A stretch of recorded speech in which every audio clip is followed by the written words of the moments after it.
Welcome to Near Mint Condition, a channel where you could be part of a positive, honest community and lay claim to some comic book knowledge. That's right, the whole family is here helping me out to do overviews of some manga from Viz Comics. So, please stay tuned!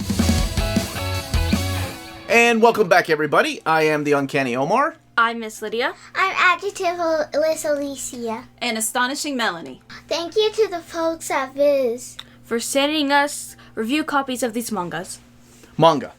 Just manga. That's okay. I said mangas. You said manga. It's fine. I So said the whole manga. family is here, and together we're going to do an overview of these books that have come out from Viz. We have everything from video game books to adventure, holy moly, 96 volumes, to one of my favorite books of all time, and to some horror stuff. So with the help of my wonderful family, we're doing an overview of each one of these. So let's get started with something a little light. Alright, we are kicking off this segment with one of my favorite manga, and you know why this is one of my favorite manga now, Alicia? Why? Because I get to talk about this stuff with my daughter. So this is Pokémon Adventures, the Collector's Edition, Volume 7, retailing for $17.99 and collecting the original Pokémon Adventures, Volumes 19, 20, and 21. So it's like a 3-in-1. This one has over 600 pages, and it has some color pages. Here's your table of contents. Alicia, now this is my favorite part of doing these overviews. Who are these characters? That's Ruby and that's Sapphire. So Sapphire's the girl, Ruby's the boy. What is that thing? Those are the Reggie guys. They all begin with Reggie and then something. Oh, wait. I think they're the legendary and mythical Pokemon. Okay. So the story is about Sapphire and Ruby? Yeah, and they're going on their own adventure, but sometimes they meet up and do their stuff together. So they're going on their own separate adventure. Okay. Hold on. Minim? Plusle. I was gonna guess, man. I know that one. That's all I got. Alright, Onyx? Onyx! It's, Rayquaza? I think that's how you pronounce it. Okay. Onyx. Whatever. No, his name isn't Onyx. Oh my gosh. Who are these characters here? Kate and Liza, or I think it's Liza. Okay. And who's that guy right there? Is he a villain? Is he a good guy? I think he's the good guy. That guy's a good guy? He looks evil. Oh, wait. Is he... Anyway, this is by Hidenori Kusaka and Satoshi Yamamoto. Thank you, Alicia. So tell me a little bit about the story. Where are these two characters heading now? This is what the beautiful artwork looks like. Sapphire is trying to get all the gym badges, and Ruby is trying to win every Pokemon contest, like Ash, who's not in here, according to my daughter, right? It was Red at the beginning. Red. Now, do Red and Blue, do they show up? No, they were in the first one, though. What happened? Did they die of old age? No, they're still in... This is a different region. Regions, right. Okay, so, all honesty, because I really don't know these things, Kyogre and Groudon. Is that Groudon? No, that's Kyogre. I don't know how I pronounce it, but... Kyogre? No, I pronounce it as Kyogre and Groudon. I had it backwards. Gosh darn it. Okay. No, real question. So, I hear you and your sister talk about regions. Do people not travel? Is there no air travel? Is there no, bridges? Some, like, Ruby said she had to go back to...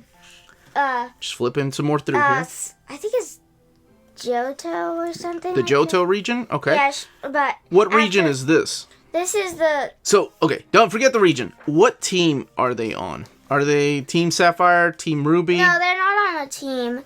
But the bad guys are on teams. There's Team Magma and Team Aqua. Mm-hmm. And Archie and Maxie are the bosses of those two. I think, yeah. Okay. Team Magma is trying to control Groudon, and Team Aqua is trying to control Kyogre. Kyogre, Magnum. Magnum? Oh my gosh, I don't know. I'm trying, kid. All right. These are spirits? Skull? No, those are Pokemon. I know, but they're spirit Pokemon. No, they're just ghost Pokemon. The spirit and ghost are technically the same thing. I guess. All right. With over 600 pages, this book has been a lot of joy for my daughter to read and for her to have an opportunity to make fun of her father. That's Team Aqua. So who are the bad guys? Where's Team Rocket?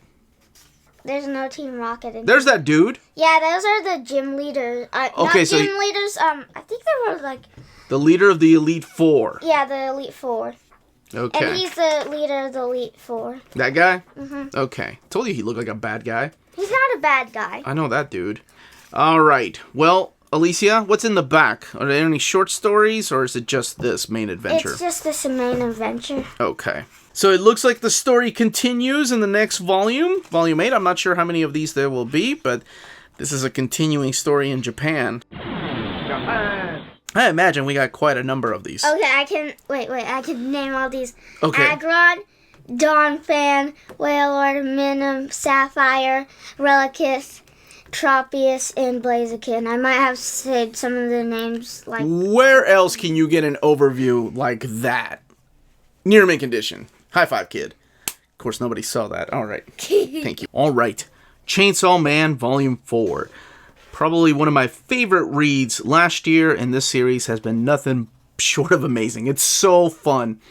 This particular volume retails for $9.99 and has 192 pages. This is all written and drawn by Tatsuki Fujimoto. And here are all your characters. Here's the character of Denji, who combined with Puchita to become Chainsaw Man. So he was revived as a character that can turn his head and his arms into chainsaws, and probably much more. So there's a lot of freaking action in this. I don't want to spoil much of what happens in here, but just so you know, the Devil Extermination Special Division 4 is in trouble because we have the Devil. He's sending a bunch of assassins here to take Denji's heart. That's what he's after. So that's where some of these characters come from, and you get some badass fights. This is a lot of fun. And even though I think this probably is older teen, I think it would be okay for a teen. I would have loved to have read something this ridiculous and awesome when I was probably 11 or 12, but that's just me. And not every parent is the same way. I get it, and I respect that. But man, this is so good, and it's so gory and over-the-top violence. I think that's my thing. I don't mind stories like this when the violence is just so over-the-top it becomes completely unbelievable. So yes, this is Chainsaw Man Volume 4. I believe Volume 5 comes out next week. There was a little bit of a delay, but I know some places have already got it. And one of my favorite things about this are all the characters, the supporting cast members. Well, the ones that are still around, rather.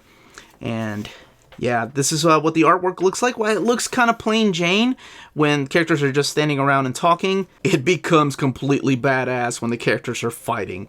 And it gets ridiculous. And the characters you're introduced to here, solid. This has been so much fun. I'm so glad that Viz is publishing these out and just pumping them out actually a couple of months in between volumes.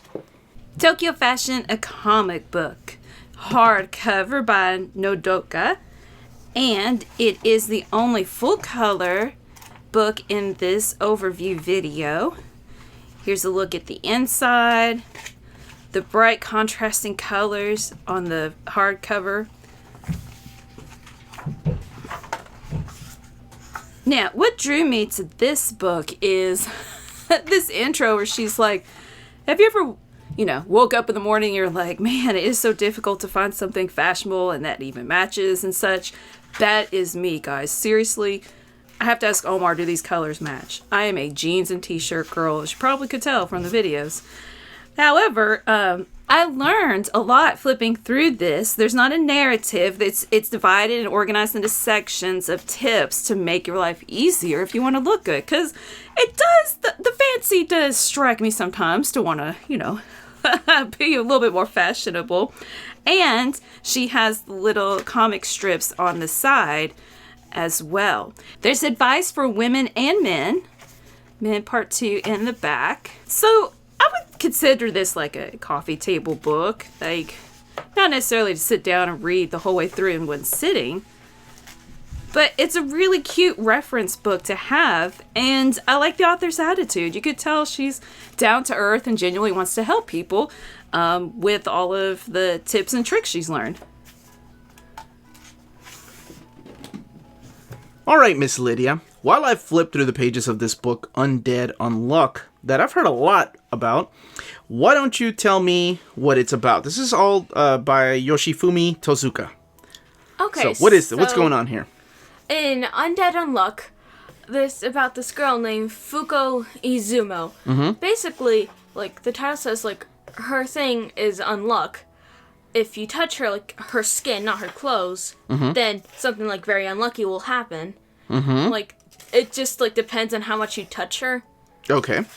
Yeah, and like so in this world, there's stuff called negators, which is basically what she is. Okay. Because like usually like they're the best way I could say like powers is like begins with like and it can be really anything.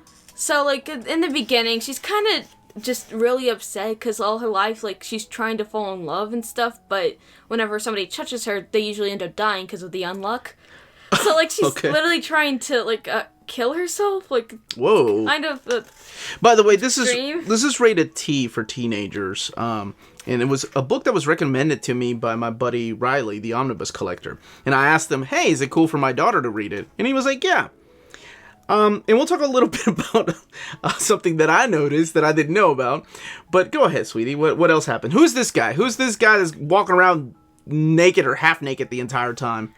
His name is Andy. Okay. Basically, like the title also says, his thing is undead, meaning like he can't really die, like he just keeps regenerating back again.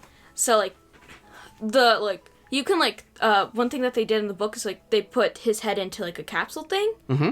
So his body can't regenerate. He's still alive, but his body can't regenerate. So how did these two meet up? Like, what do they have a quest? Why are they together? Well, they just sort of like met like when she was trying to kill herself in the beginning. So what he's trying to do is like by like touching her enough, I guess, like that he can finally die.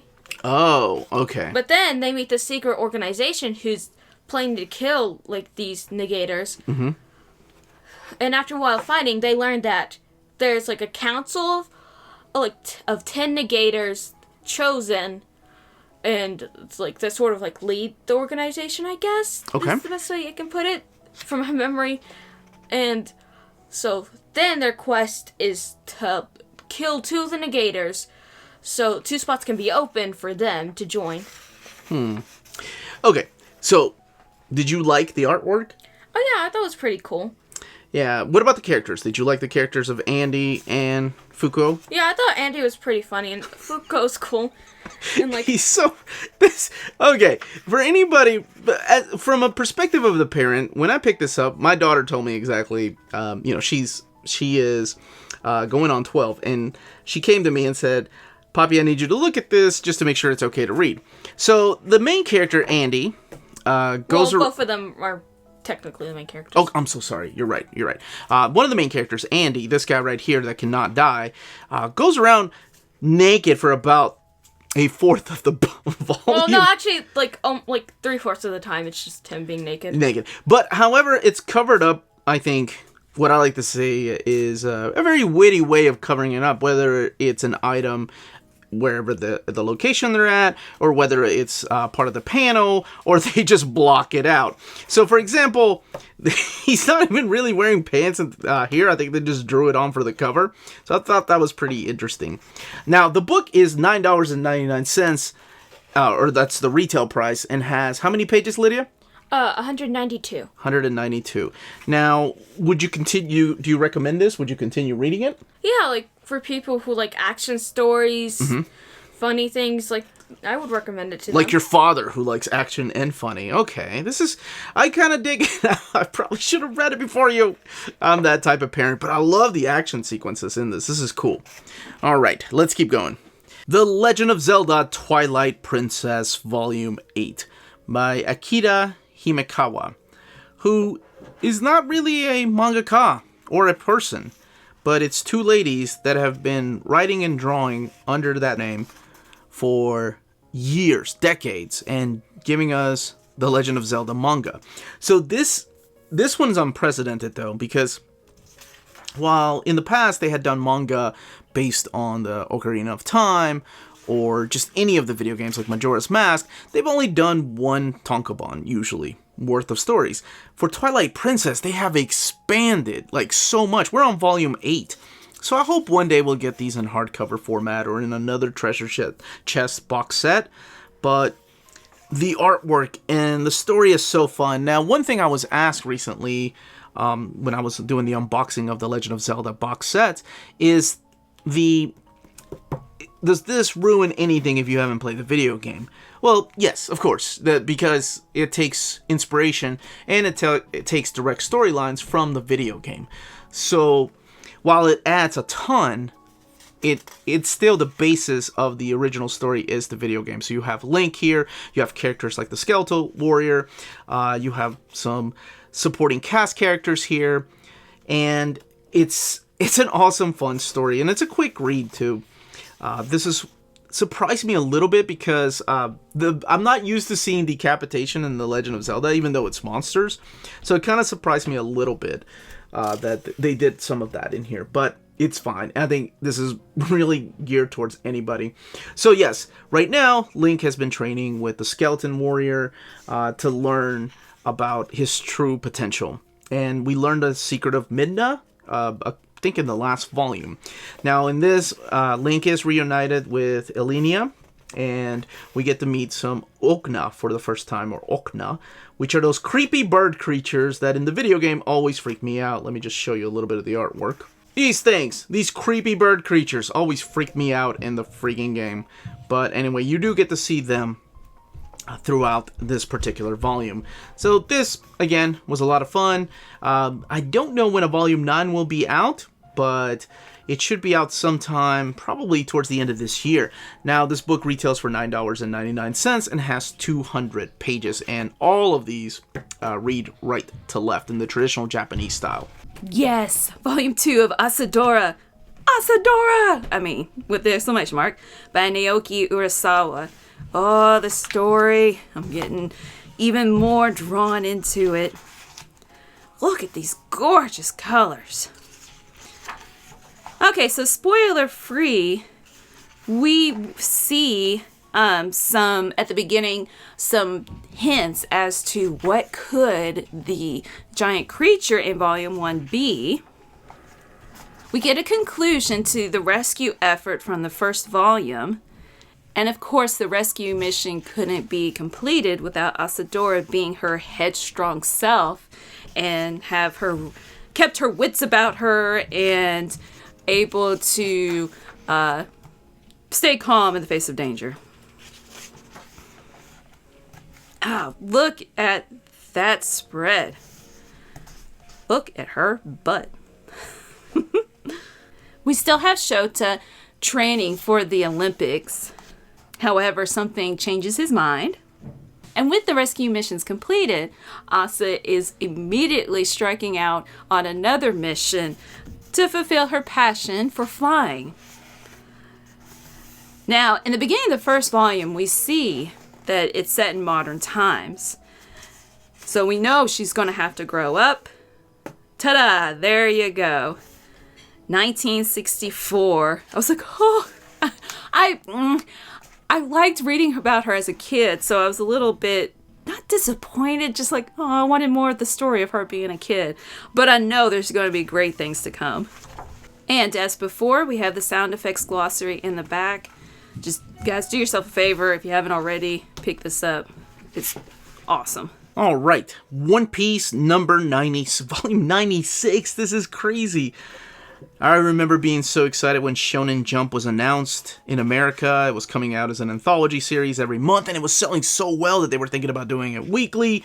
And then sadly, the series got canceled. However, the main series that were featured in there, like Dragon Ball Z and One Piece, all went out and got their own tankobons. Now, originally when these came out, they were $7.99, and now these are $9.99. So they haven't really gone up in price that much.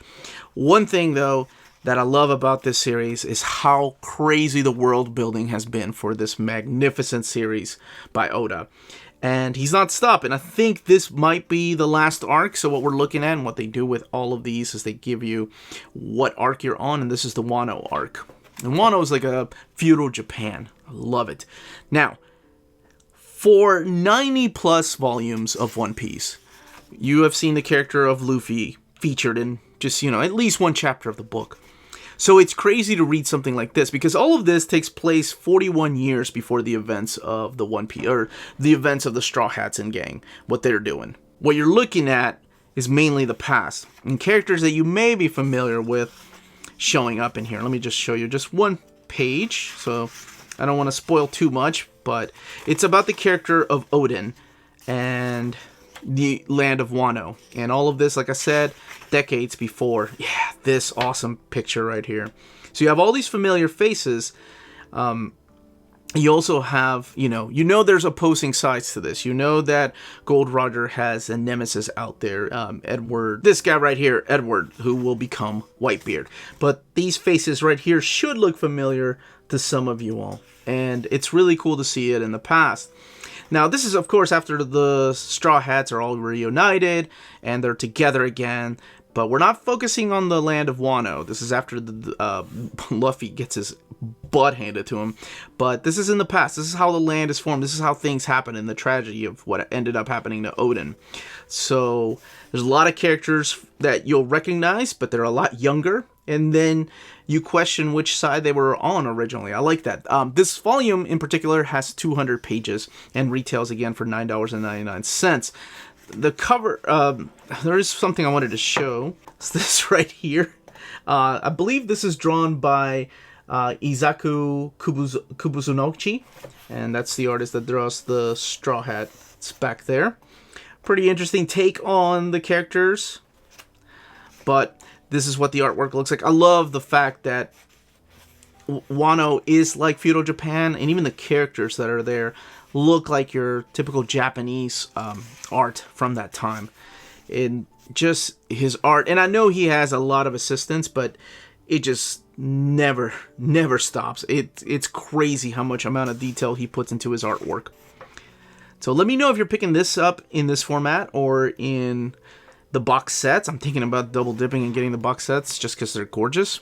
All right, next up, believe it or not, is one of your father's favorite creators, one of his favorite mangaka. That is Junji Ito, and this is his latest book printed in English, and that is Lovesickness. Yeah, I love Junji Ito. Yeah, I figured you would. My daughter's into horror movies and likes dark comedy and just likes scary things. So I knew that Junji Ito would be up her alley. Now, can you give me a spoiler-free description of this book? Because I have not read it and I really want to. I'm just showing off the artwork. Okay. So, basically, the main story, there are some side stories in here, but the main story, which is Lovesickness, is about this boy that moves back to his hometown named Ryosuke. Ryosuke, okay. Ryosuke. Oh, that's creepy. Keep going. Yeah, and so he comes back and of course. There's this thing called a crossroad fortune. Crossroad fortune, okay. Yeah, basically you stand at a crossroad and wait for a stranger to come by, and you have to ask them, what's my fortune? And it can be, you can ask them, what about my love life? Will my family be okay? Anything like that. And the stranger has to answer for you. Okay. So, this had already existed before he came into the, before he left, actually. And so now he's back. And, obviously he's meeting up with some of his old classmates, Midori. That girl with the ponytail right there. Okay. And, basically, there's this rumor that a boy who everybody's just sort of calling the beautiful boy at the crossroads, everybody's just calling him beautiful, even though he looks really creepy to me, and he's not beautiful at all, and I don't understand why these people are these are people. What I'm saying. So anyway, basically, this entire book is about just figuring out who the boy at the crossroads is, and why he's giving out bad fortunes. Just kind of not mystery novel, but just a sort of mystery. And there are a couple of separate stories in here, but they all usually tie back to the crossroads, at least for Lovesickness. Okay. And that's what the main story is about. Okay. So now you've read several of his stories, you've read Uzumaki, you've read Geo, and you read his other collection that just came out before this. on a scale of like 1 to what I think is probably the scariest one, and that is the Tomie. And I think you started reading some of that. Where would you rank this? Like, how scary is this one compared to the other books that you've read? Honestly, I think this one is a little bit less scarier than the other books. Like, obviously, like, there's still some creepy things in here, but, like, it's not as creepy as stuff like Uzumaki to me, at least. Okay. Uzumaki was creepy, you're right. Yeah. Now, this book has 408 pages, and it retails for $22.99. And this one is rated T as well. So... Yes, but there's no nudity in the book. And this one has, thank you, this is a hardcover. There's no dust jacket, but it's just the art on the board on the front and on the side. Last but certainly not least, one of my favorite manga of all time, 20th Century Boys, Volume 11 by Naoki Urasawa. One of the best mangaka ever. Oh, this stuff is so good. And I have to be really careful flipping through here because this is the final volume of 20th Century Boys. The story does kind of continue a little bit in 21st Century Boys, but this is where the main story arc ends. Now, let's look at it. This was originally released as a Viz signature series. These right here, these volumes 21 and 22, is what make up volume 11 of the Perfect Edition. That's what these are called. So everything has come to an end. By now, people know the identity of Friend, who is probably in my top 10 favorite villains of all time. And it's the story of Kenji and all these characters here. And I love this. If you don't know anything about this series, I may do a complete overview or a complete review of the story, maybe with the astonishing Melanie, since she's never read it. It is wonderful. It spans through different decades and generations. Like, it all starts off with this character of Kenji, and he gets noticed that one of his friends, his childhood friends, ends up committing suicide. But is it really suicide, or is there more?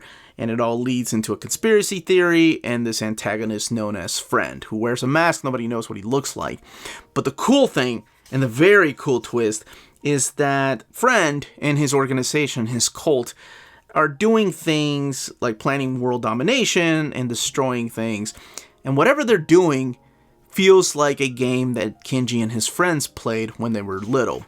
So it's about reconnecting with his old friends to try to figure out why this guy named Friend, or woman, or thing, is doing things according to what their past games were. So that's really the premise of this, and what makes this such a freaking awesome, just plot twist after plot twist, and things I didn't even see coming. I think it's time to revisit this the more that I talk about it.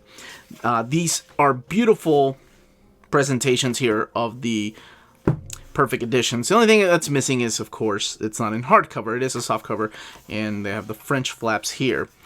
But this particular volume retails for $19.99 and has 464 pages in it. So just showcasing a little more of the artwork. What I love about this story is that it bounces back and forth between present time, or 2010, 2011, and then in the past in the 60s, and then sometimes in the more of a distant future, and they go back and forth. And that's how you're able to tell a story. Sometimes the decisions that you made in the past impacts the future, and everyone's future, not just your own. But this is what the artwork looks like, just showcasing a little more of the artwork. And there should be one more volume, and that collects 21st Century Boys, which is a follow-up to this, but actually wraps up some of the storylines from this particular series. And that is collected in just a one-volume Perfect Edition. And if you're interested in any of these books, check out our sponsor. CheapGraphicNovels.com, your online source for collected editions up to 50% off retail price. Cheap Graphic Novels prides itself on excellent packaging, so your stuff gets to you in excellent condition, and they have amazing customer service. Check out their bargain deals for up to 90% off cover price. And for all you Minties that are watching, if you're a first-time customer, don't forget to mention that Near Mint Condition sent you their way for a promotional credit on free shipping on your next order. Now, this is only for U.S. customers. CheapGraphicNovels.com, your source for the hottest books with deep discounts, customer service, and excellent shipping that will keep you coming back for more. And that was it. That was the overview of each of these books. Let us know in the comments which manga you're buying. And also, if you have any questions, you can leave them in the comments too. Thank you for watching and supporting our channel. And as always, stay Hey, minty! Minty!